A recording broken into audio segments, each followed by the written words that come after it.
السلام عليكم ورحمة الله وبركاته. إن الحمد لله نحمده ونستعينه ونستغفره ونعوذ بالله من شرور أنفسنا ومن سيئات أعمالنا. من يهده الله فلا مضل له ومن يضلله فلا هادي له. أشهد أن لا إله إلا الله وحده لا شريك له وأشهد أن سيدنا ونبينا محمدا عبده ورسوله. اللهم صل وسلم وبارك على سيدنا محمد وعلى آله وأصحابه أجمعين. سبحانك لا علم لنا إلا ما علمتنا إنك أنت العليم الحكيم. رب اشرح لي صدري ويسر لي أمري واحلل عقدة من لساني يفقه قولي. اللهم لا سهل إلا ما جعلته سهلا وأنت تجعل الحزن والصعب إذا شئت سهلا. ولا حول ولا قوة إلا بالله العلي العظيم. أما بعد. Hadirin jemaah yang dirahmati Allah, alhamdulillah pada malam ni kita dapat bertemu. Kita berhenti di mana tuan-tuan? Kitab kita Furu'ul Masail. Kat mana Haji? Mana seorang Haji? Mendahari ke? Kusur? Umrah. Umrah. Bismillah.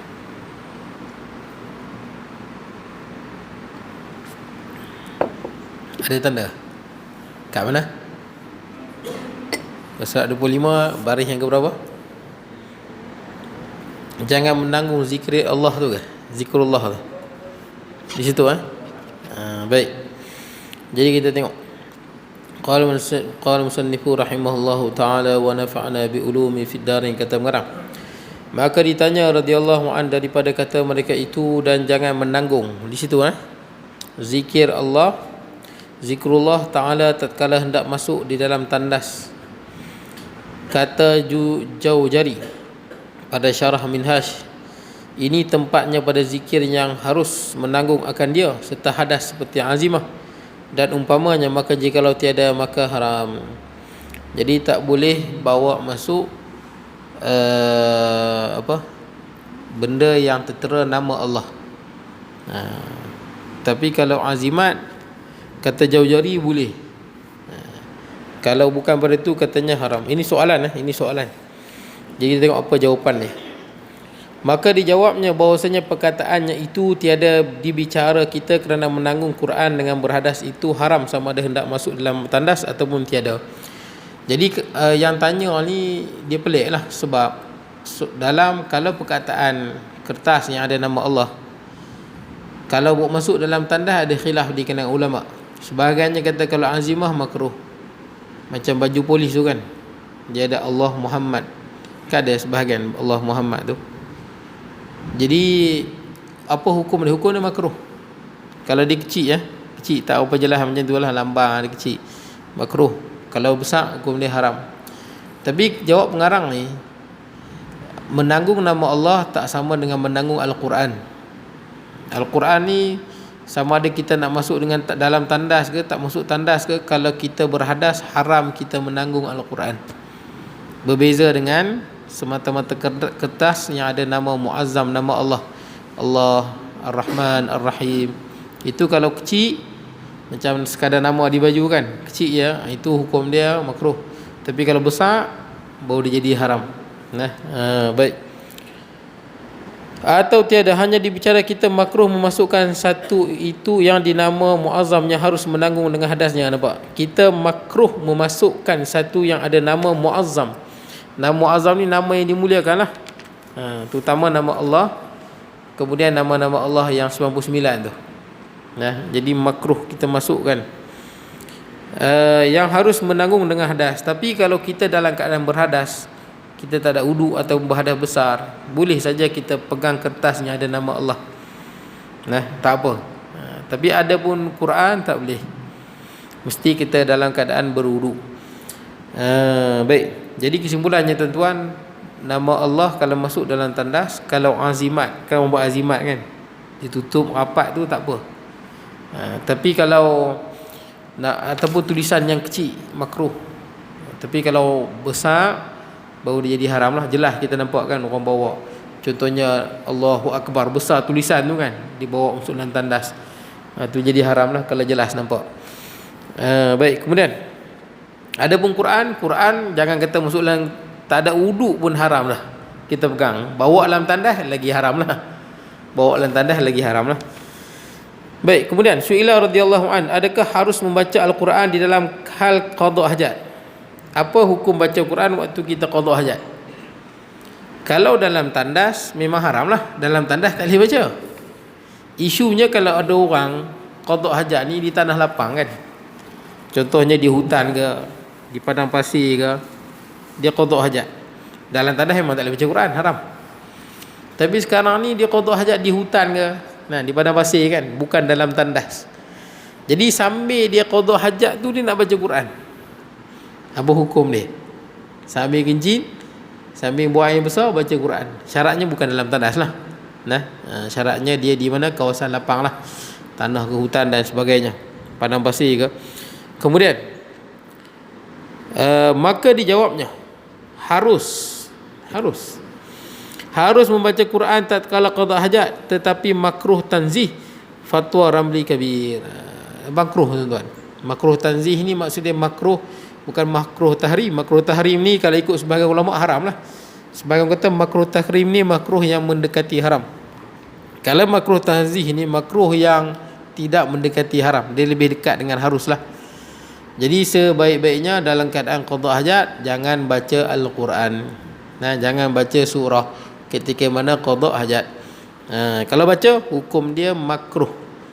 Makruh. Tapi ini baca melalui hafalan, bukan pegang. Pegang memang tak boleh lah, dah tengah berhadas mana boleh pegang Al-Quran. Baik. Su'ila radhiyallahu anhu, ditanya lagi, jikalau bertiup angin pada pihak kanan kiblat dan pihak kiri, harus ia berhadap akan kiblat? Adakah kata ini amat muskil kerana adalah padanya mendahulukan ia mengerjakan yang diharamkan, yang sudah tetap muhakkik itu, sudah tetap, sebab takutnya makruh yang dizankan jua.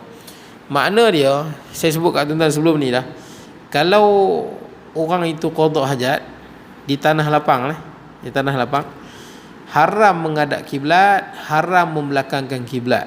Sebab itu kedudukan menghina. Kencing menghadap kiblat haram, membelakangkan kiblat juga haram, membelakangkan kiblat. Jadi kencing yang, kalau kencing di tanah lapang ni, kita kencing sama ada menghadap belah mana? Belah kanan ataupun kiri kiblat. Kalau kiblat sini menghadap sana atau menghadap sana lah. Ke sana tak boleh, menghadap kiblat tak boleh, membelakangi kiblat tak boleh. Tapi kalau dalam bangunan tak apa. Dalam bangunan, sekalipun bangunan itu menghadap kiblat tak apa, sebab dia dah dalam bangunan. Kita menghadap kiblat bukan pasal kita saja menghadap kiblat, tapi dah bangunan begitu. Tak perlulah kita bagi runtuh bangunan tu. Tak perlu. Sebab bangunan tu tempat khusus.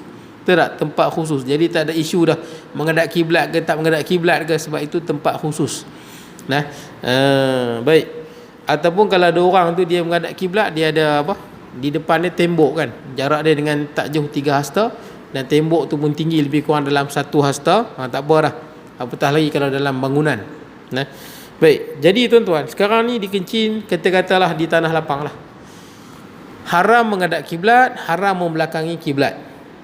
Tapi sekarang ni ada angin di belah kiri dan kanan dia. Angin. Jadi kalau sekarang ni dia tak boleh menghadap kiblat, tak boleh membelakangi kiblat. Dia boleh ke arah sana ataupun ke arah sana lah, kiblat belah sini kan. Contohnya lah. Sekarang ni ada angin, sama ada angin daripada sini ataupun angin daripada sini. Kalau dia kencing menghadap sana, bila datang angin tu tiup, air kencing tu kena dia. Yalah, dia kencing menghadap angin kan, jadi angin tu tiup kena dia. Baik. Ataupun dia menghadap sana. Ada pandangan mengatakan sekiranya ada angin yang menyebabkan kalau kita kencing, angin tu tolak kena balik kat kita, maka harus dia kencing menghadap kiblat ataupun membelakang kiblat. Sebab ketika ini bukan saja menghadap, untuk apa? Untuk mengelakkan najis itu terkena kita balik. Jadi ini soalan maka dijawabnya. Jadi soalan ni tanya, dia pelik. Kencing menghadap kiblat dengan belakang kiblat ni haram. Tapi ada pendapat kata kalau kerana takutkan angin yang bertiup kencang sehingga air kencing tu kena balik kat kita, boleh kencing menghadap kiblat ataupun belakang kiblat. Jadi dia pelik. Betul tak? Kenapa asalnya haram tiba-tiba boleh? Gitulah. Maka dia jawabnya, kalam itu benar. Yang ini boleh. Menghadapkan qada hajat sebab bertiup angin. Jadi kalau angin bertiup boleh qada hajat menghadap kiblat ataupun belakang kiblat. Kanan kiri kiblat harus menghadap kiblat sebab takut percikan kembali kepadanya. Kerana menolak akan mafasid didahulukan daripada mendatang masalah. Ini kaedah usul fiqh. Darul mafasid aula min jalbil masalih. Menolak kemudaratan itu mestilah kita utamakan daripada mendapat kebaikan. Kena tolak kemudaratan dulu. Sebab tu kita dalam hidup kita kadang-kadang kalau kita terdesak, benda yang haram pun jadi halal sekadarnya lah. Makan daging yang tak boleh, terdesak boleh.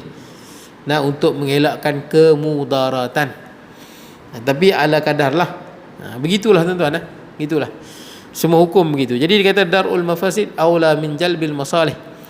Menolak kemudaratan itu, iaitu air kencing kena, mestilah diutamakan daripada untuk kita mendapatkan kebaikan. Baik. Kemudian sebab tu diharamkan banyak benda kan. Ada sahabat Nabi yang pakai sutra macam Abdul Rahman bin Auf, pasal badan dia ada apa? Badan alergik. Kalau tak pakai sutra, badan dia alergik. Ada sahabat Nabi yang gunakan emas, hidung dia terpotong, ditutup dengan perak, kemudian lagi sakit, Nabi suruh ganti dengan emas dan dia elok. Jadi kenapa nak tolak? Dan Nabi SAW pernah membenarkan kaum Uraniyin yang mana dia pesakit perut, dia pemakan air susu unta yang dicampur dengan air kencing unta kan. Nampak tak? Sebab apa? Nak tolak kemudaratan sakit tu. Jadi mesti diutamakan. Sehingga kan kalaulah sakit teruk, tidak ada ubat kecuali benda yang najis. Banyak ulama sebut boleh kalau itu sahaja semata-mata ubat yang ada, kalau itulah. Baik. Jadi tuan-tuan, dan ini bukan daripada bab mengerjakan yang haram sebab takut akan makruh. Kerana takut menajiskan diri bukan makruh, tetapi melihara itu daripada yang wajib. Jadi dah sebut sebelum ni tuan-tuan, tak boleh kita menajiskan diri kita, haram. Kita dah bincang sebelum ni, ada orang yang masuk kena azab kubur. Ni kita bincang sebelum ni dah. Yang Nabi lalu di kubur, ada 2 orang yang diazab. Dan Nabi kata wa ma yu'adzabani fi kabir. Mereka berdua ni diazab bukan kerana dosa besar, tapi dosa kecil. Yang pertama, dia ni la yastabri minal bul. Dia ni tidak bersuci daripada kencing. Dia kencing tak basuh, dosa. Yang kedua, yamshi bin namimah, suka melaga-laga ke orang, bagi bergaduh. Kemudian Nabi cucuk dengan pelepah tamar kan, supaya diringankan azab. Baik tuan-tuan, jadi ceritanya kalau terdesak, maknanya dia kalau kita tak menghadap kiblat ataupun melakangkan dia, angin tiup, air kencing kena kat kita. Ketika ini harus kerana darurat. Boleh lah, kerana darurat. Yalah, kalau badan kita dah kena najis, macam mana kita nak sembahyang? Betul tak? Apatah lagi orang dulu-dulu tuan-tuan, bukan macam kita. Kita baju banyak, mesin basuh pun ada, boleh sidai. Kalau dulu-dulu tuan-tuan, baju kadang orang belai saya tuan-tuan. Kalau dia pandang pasir, ayak pun tak apa nak ada. Baik, kemudian seterusnya, dan makruh qada hajat tempat berkhabar orang. Maksudnya tempat orang duk berkhabar, orang menyembang. Ini bukan tandas lah tuan-tuan. Contohnya kawasan lapang lah. Contohnya di kawasan lapang tu ada satu pokok tempat orang duduk menyembang. Pokok rendang yang orang menyembang. Makruh kencing di situ. Makruh lah. Adakah malah juga di makruh kencing dalam lubang? Kencing dalam lubang makruh. Ada hadis sebut. Jangan kencing dalam lubang. Tuan tengok kat hutan ada lubang, jangan kencing lah. Bagi dia kena sekali siram kan. Siram dengan pilih bomba. Kok ada binatang apa dalam tu. Makruh tentang kencing di dalam lubang. Makruh tentang kencing di air yang tak bergerak. Betul tak? Kita masuk hutan, tengok ada ayak bertakung kan. Tak kira lah ayak tu bertakung sikit ke banyak ke, tapi ayak tu bertakung, dia tak bergerak. Jangan suka-suka kencing dalam tu. Makruh. Tuan menajis dengan dia. Kecuali air yang mengalir tak apalah. Air yang mengalir, air di berjalan kan, air macam sungai ke apa ke. Air kadang-kadang elok, ada setengah orang kadang-kadang tengok ada air bertakung saja seronok kencing dalam tu. Habis najis semua. Sama juga jangan kencing dalam lubang. Pasal apa? Kadang-kadang kerana ada haiwan dalam tu. Yang kedua, kadang-kadang pasal jin ada dalam tu kadang-kadang. Sekali tuan-tuan kencing dalam tu, balik bengkok tuan-tuan. Betul tak? Ya, pasal jin tu duk lepak air elok, tiba-tiba air elok rasa panas yang dia kan.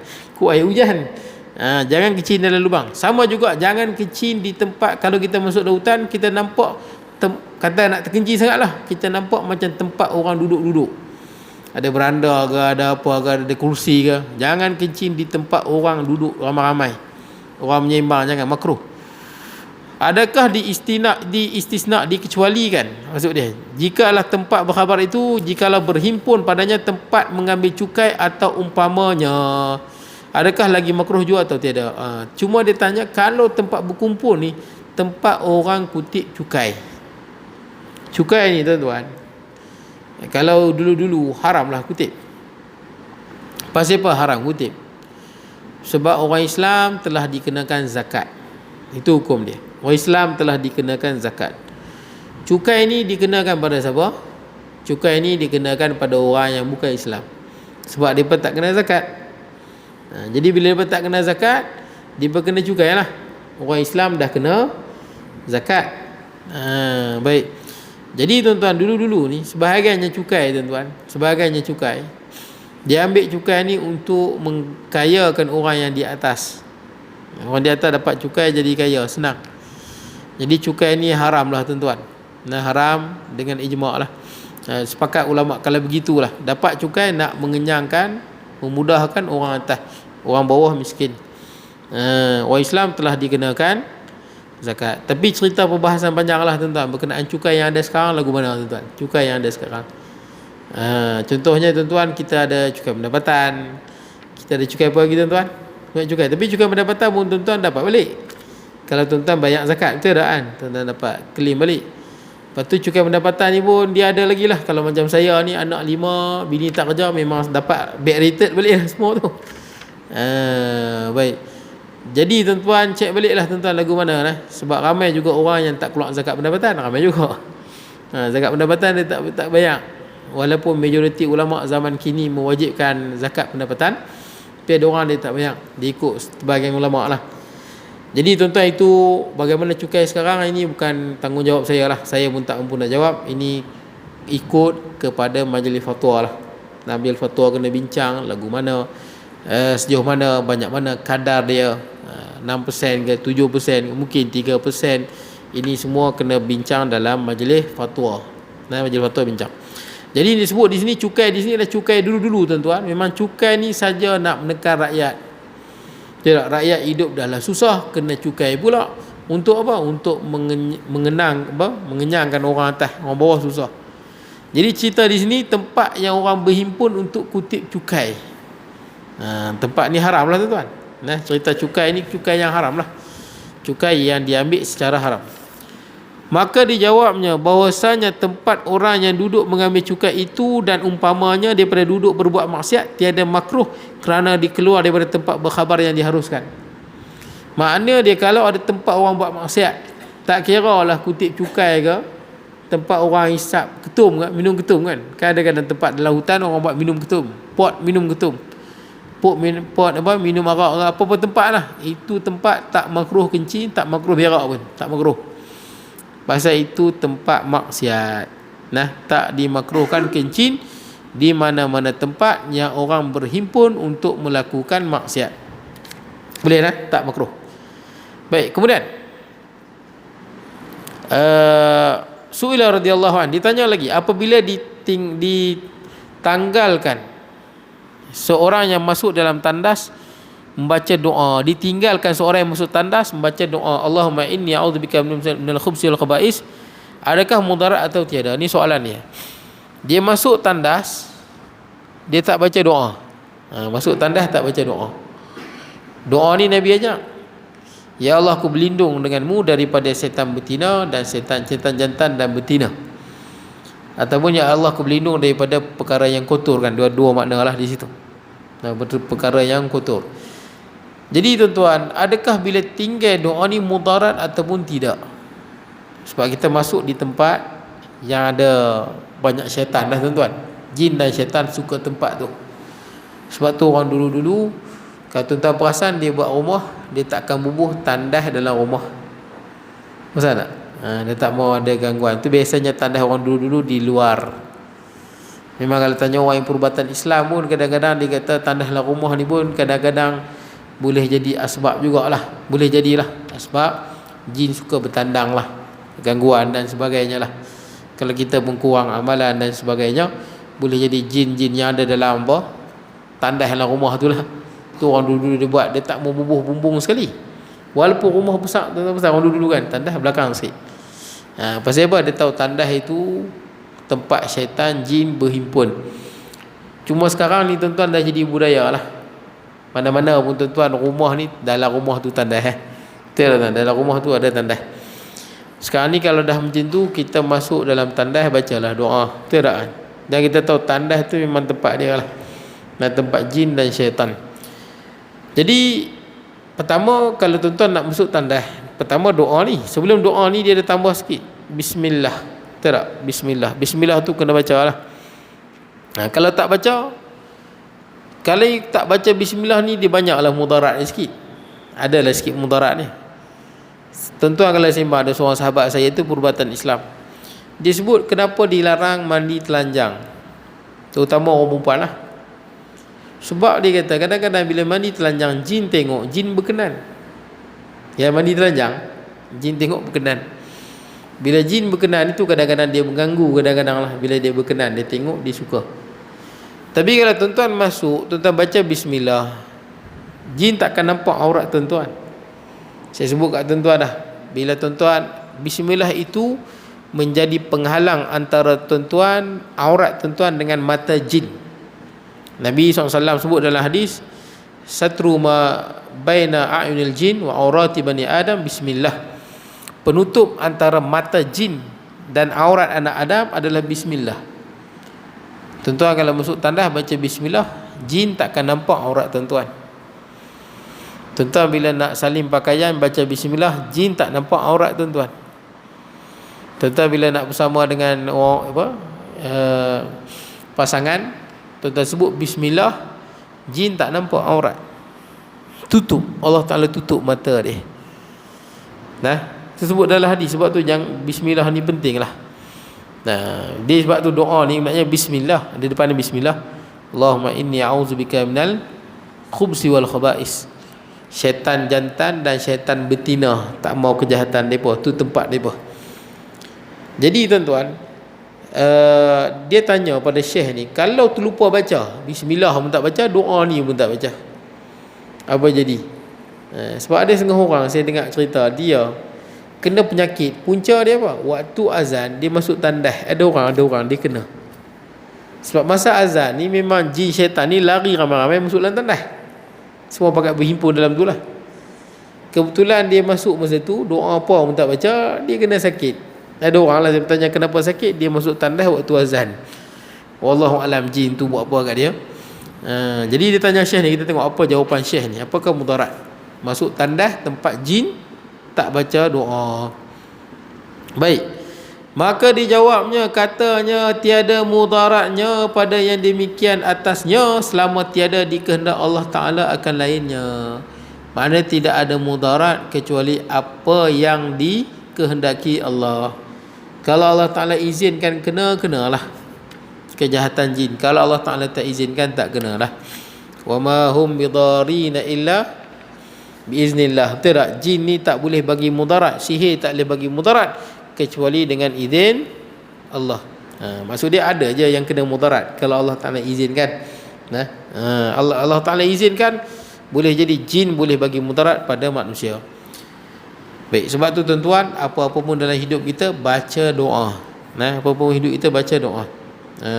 Baik, sebab tu antaranya kalau nak bersama dengan pasangan, orang rumah, isteri, tuan baca bismillah, Allahumma jannibna syaitan wa jannibish syaitan ma razaqtana.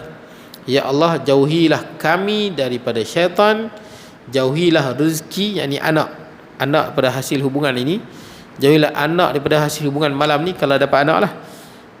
Jauhilah anak ini daripada gangguan syaitan.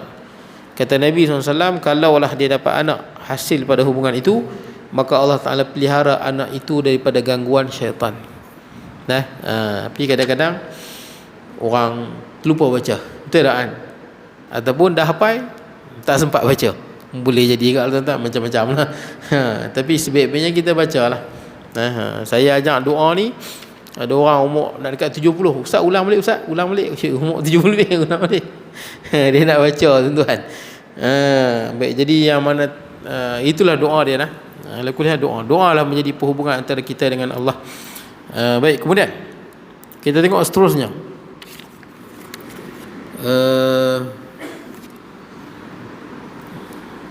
Maka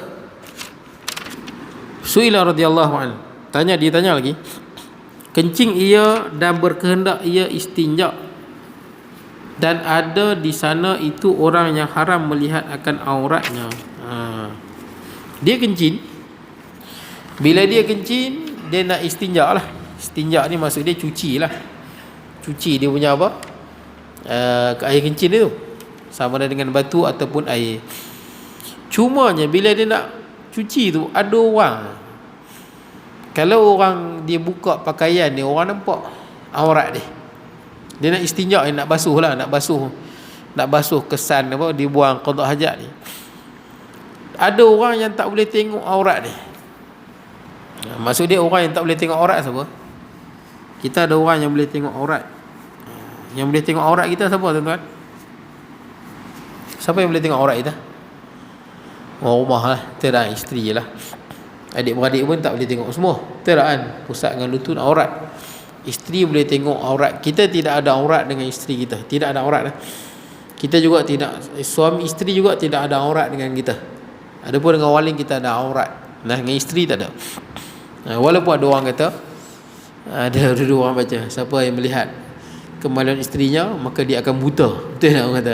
Itu hadis palsu tuan-tuan. Hadis palsu, tidak buta habis semua mata tuan-tuan. Baik tuan-tuan, kemudian apa dia, jadi dia nak istinja tapi ada orang. Macam mana nak buat?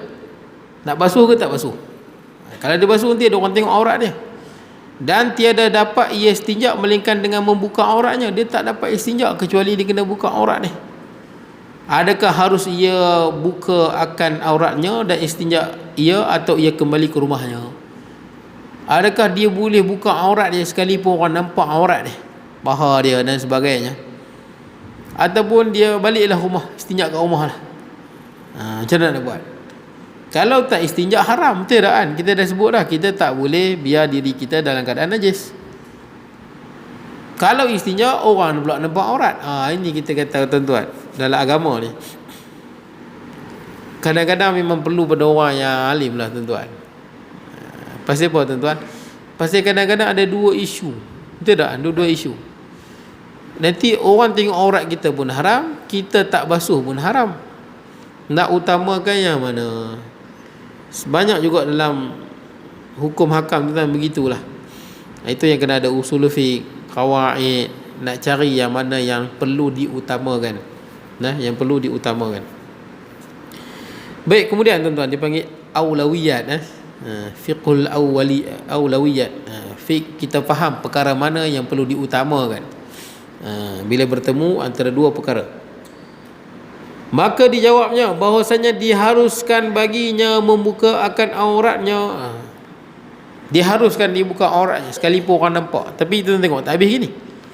Dan ia istinja jika sudah tentu jalannya seperti ia hendak menghasilkan yang wajib, takut luput waktu sembahyang, dan jika tiada maka tiada harus. Maksud dia, kalaulah dia tak basuh masa tu, dia tak suci masa tu, dia tak sempat sembahyang, waktu sembahyang luput, baru dia boleh buka sekalipun orang nampak, boleh lah. Tapi kalau waktu sembahyang tu masih lagi panjang, sempat dia nak balik rumah, basuh kat rumah, sembahyang, maka dia tak boleh buka aurat dia. Tengok keadaan lah, boleh lah, tengok keadaan lah. Kalau dia apa, Macam kita lah, kita pergi mana-mana tempat, nak kencing duduk, orang nampak aurat, betul tak? Ada tempat kencing berdiri, kalau kencing duduk tak ada pintu yang tutup, orang nampak aurat kita. Kalau keadaan lagu tu, wajiblah kita kencing berdiri lah, tak boleh bagi orang nampak aurat kita. Kecualilah tuan-tuan, kecualilah kalau kita tak dapat bersuci masa tu dan kita tak dan sembahyang, kita wajib suci masa tu tuan-tuan. Suci masa tu juga suci, tak boleh kita dalam keadaan kotor. Tapi kalau kita ada masa yang panjang, kita boleh balik rumah, kita boleh bersuci, kita tak boleh dedahkan aurat. Baik. Jadi boleh dedahkan aurat untuk menjaga waktu solat, betul tak? Supaya waktu solat tu tak luput. Boleh dedahkan aurat walaupun orang tengok. Tapi kalau nak jaga waktu solat panjang, diharamkan kita membuka aurat. Baik. Kemudian Su'ila radhiyallahu an, daripada sebab mendahulukan istinja atas mengambil wudu, adakah tertentu bagi orang yang umpama silsil bul? Okey, orang silsil bul ni kencing tak lawas. Orang kencing tak lawas ni, dia sebelum dia ambil wudu, dia kena kencing dulu, betul tak? Wajib kencing balut baru ambil sembahyang. Itu pun dia ambil sembahyang dia basuh kencing dia dulu, kencing basuh kencing dia, balut elok-elok baru dia ambil sembahyang dia. Wajib. Dan atau mustahadah ni orang perempuan yang keluar darah penyakit, bukan darah haid. Bukan darah haid, darah penyakit, kanser ke apa ke, betul tak? Dia ada kanser keluar darah, itu bukan darah haid, itu darah penyakit. Ataupun dia darah dia keluar lebih pada 15 hari. Perempuan ni darah dia 15 hari je haid. Kalau lebih pada tu dia anggap mustahadah. Ataupun ada setengah orang perempuan yang dikenal mulai warna dia. Kalau haid dia warna pekat, kalau bukan haid dia warna dia tak pekat. Ada setengah orang perempuan dikenal haid dia macam ni, kalau bukan haid begini. Ada orang perempuan dia kenal, ada orang perempuan dia tak kenal lagu mana. Tapi ala kulli hal, darah penyakit ini darah yang bukan disebabkan datangnya bulan. Tuan-tuan tahu kenapa orang perempuan dia haid? Sebab orang perempuan dia apa? Orang perempuan ni dia punya rahim tu, dia setiap masa keluar dia bersedia untuk disenyewakan oleh sperma kan. Sperma masuk, kemudian jadilah anak. Jadi bila sperma tak masuk, dinding rahim tu yang dah bersedia nak menerima sperma tu, dia akan lama-lama dia akan runtuh, betul tak? Dia akan pecah, dia keluar melalui darah haid. Dia asalnya adalah dinding-dinding rahim tu lah, yang mana tidak disenyewakan oleh sperma, maka dia akan apa? Sebab tu orang perempuan yang mengandung biasanya dia tak ada haid lah, betul tak? Haid dia tak ada. Biasanya begitulah. Bila mengandung haid tak ada. Pasal apa? Rahim dia, sebab kan di dinding rahim tu, itulah makanan-makanan yang akan digunakan oleh bayi itulah yang dalam perut tu. Bila nutrien-nutrien dalam tu tak digunakan, tak disenyewakan oleh sperm, maka dia akan runtuh, keluarlah sebagai darah haid. Itu darah haid lah. Tapi kalau selain pada tu, kanser ke, luka dalam rahim ke, itu semua darah penyakit. Sebab darah haid dia takkan lebih pada 15 hari. Biasanya dalam 6 hari ke 7 hari tu biasalah. Paling lama pun 10 hari lah. Baik, jadi orang perempuan yang mustahadah ni keluar darah yang bukan darah haid, darah penyakit yang panggil, keluar je darah tu. Atau harus bagi orang yang salim. Orang salim ni orang sihat. Orang salim ni orang sihat, orang yang bukan silsil baul dan orang yang bukan mustahadah. Silsil baul ni tuan-tuan, orang yang kencing dia tak lawas lah. Dia kencing, naik kencing dia duduk berjalan, dia panggil macam mungkin dia punya prostat dia masalah ke, macam tu lah. Kencing tu dia keluar. Jadi orang lagu ni tuan-tuan, lepas dia kencing dia kena balut elok-elok. Ada sebahagian orang dulu dia bubuh buluh lah apalah, dia nak tak mau bagi air tu keluar. Kalau zaman ni orang perempuan dia dah ada pampers dan sebagainya tuan-tuan. Yang penting najis tu tak mau bagi kena pakaian. Sama silsil bul ni, dia kena balut elok-elok. Bubuh kalau zaman sekarang ni boleh bubuh plastik ke apa ke, betul tak? Yang penting jangan najis itu kena pada pakaian. Boleh tak? Dia beza silsil bul dengan was-was. Was-was lain.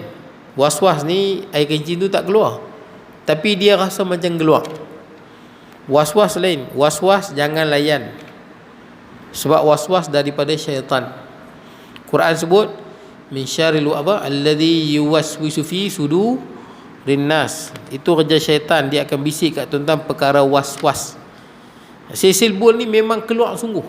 Air kencing tu tak berhenti, sehari keluar, sehari keluar, sehari menitik, sehari keluar. Bukan was-was, was-was lain. Was-was ni benda yang makruh, jangan ikut was-was. Tuan-tuan kalau bukan orang yang sisil bol, tuan-tuan dah ambil semayang, elok dah, kencing apa semua, berdehem dah. Kalau tuan-tuan rasa lah, kukuk tuan-tuan rasa macam keluar. Sekejap tuan-tuan. Bismillah. Yang pergi umrah yang mana? Yang duduk sini ke yang tu ke? Yang pergi umrah. Kata dia pergi umrah ke? Oh, yang duduk sini. Yang duduk sini pergi umrah ke? Siapa nama duduk sini selalu? Apa? Pergi mana? Tak tahu. Baik. Tak apa tuan-tuan. Jadi kalau tuan-tuan mai bisikan, kononnya macam dah ada keluar sesuatu, tuan-tuan jangan layan. Itu cara dia, jangan layan ya. Sebagai contoh, masa saya sekolah dulu, ada satu budak tingkatan 4, saya tingkatan 5, dia tingkatan 4. Dia sangat was-was. Dia kalau ambil semayang, memang saya ingat nak dekat sejam lah dia ambil semayang. Dia main surau okey. Habis ambil semayang, dia basah semua. Basah habis. Sebab dia ambil semayang macam ni tuan-tuan. Macam tu. Dia nak bagi air tu mengalir di wajah dia. Bismillahirrahmanirrahim. Dia buat habis basah ni dan pakaian dia basah. Biasanya orang dah habis semayang baru dia mai. Tuan-tuan, itu was-was. Sedangkan air tu dah mengalir, betul tak? Air semayang tuan-tuan ambil, tuan-tuan sapu, okey lah. Habis tu kenapa dia buat lagu tu? Kerana syaitan bisik pada dia. Sama tuan-tuan pernah tengok orang was-was angkat takbir kan? Allah, Allah. Kenapa perlu begitu? Allahu Akbar, selesai. Betul tak? Allahu Akbar, selesai. Tapi kenapa bila Allah, Allah, Allah? Jadi, pasal apa jadi macam tu? Syaitan bisik, tak sempurna tu. Tak betul. Syaitan kacau dia. Kita dengar okey dah. Allahu Akbar, okey dah dia sebut. Tapi syaitan bisik ke dia. Dan dia layan. Makruh tuan-tuan layan was-was ni. Pasal apa nak tuan-tuan? Allah. Pasal apa perlu begitu? Allahu Akbar, selesai. Dia sebut betul dah, dia layan. Jangan layan was-was. Was-was ni benda yang dah okey, kita rasa tak okey, itu was-was. Ada orang tanya seorang ustaz, dia mandi wajib tapi dia rasa was-was. Mandi lagu mana pun dia tetap was-was, dia rasa air tu tak kena. Padahal air dah kita bubuh lap, kenalah, apa was-wasnya? Benda jelas tu kena, elok lah kena. Dah jelas kena, tapi dia rasa was-was. Ustaz tu kata macam ni lah, terjun. Bukan terjun dalam kolah, terjun dalam parit. Dalam parit terjun dalam parit, sapu lah, gosok badan. Dia kata, Ustaz saya dah terjun dah dalam parit, tapi saya rasa was-was juga. Teruk sungguh tuan-tuan. Itu kata was-was, apa benda lah. Dah terjun parit dah. Ustaz tu kata, saya rasa pakcik ni tak wajib semayang. Tak wajib semayang. Betul ke Ustaz? Nah, betul, tak wajib semayang. Dia tak semayang. Tapi dah seminggu dia tak semayang, dia termenung. Pasal apa aku betul ke aku dia tak semayang? Seminggu dia tak semayang. Dah lama tu dia tanya balik ke Ustaz, saya rasa tak puas hati lah saya tak semayang ni. Ya, pasal apa saya tak semayang? Semayang ni wajib. Ustaz tu kata orang yang gila tak wajib semayang. Yang gila lah tuan-tuan, dah terjun dalam tu, kata was-was apa bendanya. Was-was ni benda yang dah jelas, dia duduk mengada-ngada tau, mengada-ngada tak boleh. Tu mengada-ngada, was-was. Sama juga tuan-tuan, kalau tuan-tuan ni okey dah basuh kencing elok apa semua, kok terasa duk terasa keluar ke ni. Itu was-was, jangan layan. Jangan layan. Boleh dah, saya dah sebut kat tuan-tuan, fik dibina di atas keyakinan. Nah, keyakinan. Tuan-tuan yakin sah. Nah, tuan-tuan macam ni, tuan-tuan pakai baju elok kan, elok main semayang. Katakanlah tuan-tuan tak sedang pun, tuan-tuan main tadi cicak berak belakang tuan-tuan ni, lekat. Tuan-tuan semayang, siapa pun tak perasan. Betul tak tuan-tuan tak perasan? Ataupun kalau macam di Kuala Lumpur tu, orang jadi imam, dia ada baju jubah hitam tu kan. Jubah tu memang tak busuk lah, dia perserelum kat luar je. Katakan dalam jubah tu ada bangkai, contoh bangkai lah, lipas najis bangkai lipas. Ataupun cicak, dia tak sedap semayang sebulan dia pakai baju tu, sampailah dia basuh baju tu pun dia tak perasan. Kalau ikut dari segi hukum dia batal lah, betul tak? Dari segi hukum batal lah. Tapi dia ni yakin, betul tak? Dia yakin baju ni bersih, maka semayang itu sah di sisi Allah. Boleh lah, fiqh dibina di atas keyakinan. Sama juga tuan-tuan tadi tu, baju tuan-tuan kena tek cicak kan, tuan-tuan tak perasan pun. Orang pun tak perasan, 2 hari tuan-tuan, 3 hari tuan-tuan pakai baju tu, dia letak busuk lagi tuan-tuan pakai, siapa pun tak perasan. Sampai ke mati tuan-tuan tak perasan, siapa tak perasan, sembahyang tuan-tuan sah. Tapi bila jadi tak sah bila tuan-tuan dah 3 hari ada tek cicak tuan-tuan kena ulang nah, kena ulang menurut pandangan yang asah, pandangan yang muktamad dalam mazhab Syafi'i. Tuan-tuan kena ulang lah pandangan yang muktamad ada pandangan lain, tapi yang muktamad kena ulang. Tapi kalau tuan-tuan tak tahu, sembahyang itu sah kerana fiqh dibina di atas keyakinan. Kita dah yakin selesai. Sama juga ini kita cerita ni, Cecil Bone ni bukan was-was, dia betul-betul tuan-tuan. Sebab saya pernah jumpa orang tuan-tuan, dia was-was sungguh. Dia duk rasa dikentut. Ada seorang cikgu Ustaz keluar masuk, dia was-was.